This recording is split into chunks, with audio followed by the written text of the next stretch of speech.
ብዙ ጊዜ እኔ አባቴ ሞቶም አላለቅስም፣ ሰዎች ሞተውም እምባ የለኝም። ግን ያንዳንዱ ሞት ያስቀናል።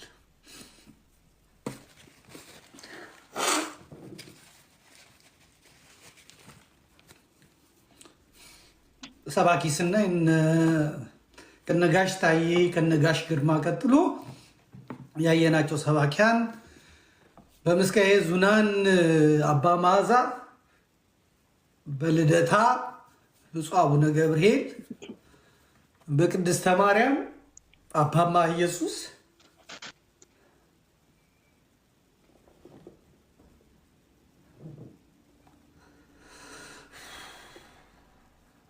በቀጨኔ መድኃኔዓለም እነ ባታይ ገብረ መስቀልም ከመጡ በኋላ በራሳቸው እውቀት በራሳቸው እንትን ደክመዋል።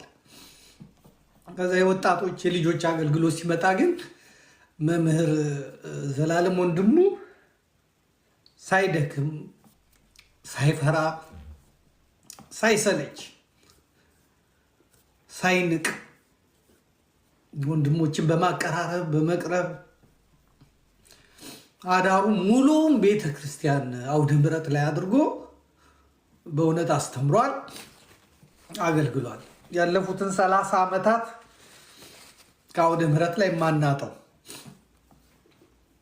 ዑራኤል ሲሆን ዑራኤል፣ ገብርኤል ሲሆን ገብርኤል፣ ግሸን ሲሆን ግሸን፣ ኢየሩሳሌም ሲሆን ኢየሩሳሌም፣ ዮሐንስ ግቢ ዮሐንስ ማርያም እስከ ሌሊቱ 5 ሰዓት 4 ሰዓት ድረስ ጠርቶ ያናግረኝ ነበር። ዘበኞቹ ፈቅደውልን ከዛ ወደ ቤት ያደርሰኝ ነበር እና ራእዩ እኔ ላይ ያይ የነበረውን ነገር የሚነግረኝ የሚገርም እይታ ነበር የነበረው። በጣም የሚገርም የጸሎት ሰው፣ መንፈሳዊ ሰው፣ ወንድሞችን የሚወድ ዘማሪያንን ሰባኪያንን አንድ ለማድረግ በብርቱ የጣራ አሁንም ደግሞ በስሩ ብዙ የሚረዳቸው ልጆች ያሉ ቤት የዋሉትን ቤት የቀሩትን እነ ብፁዕ አቡነ ዮናስን አይነት ይሄድ የሚፈልጉትን ነገር የሚሰጣቸው ቤት የዋሉትን ቤተ ክህነቱ የረሳቸውን ሰዎች ራሱ የሚያስታውስ ምርጥ ወንድም ነው። አገልግሎቱ የሚያስቀና እና ዘመዴ ብዙ ከመጮሄ የተነሳ ደረቴን ያመኛል ይል ነበር። አሁን ደረቴን እያመመኝ ነው። ደግሞ ካልጮህ አይሆንም።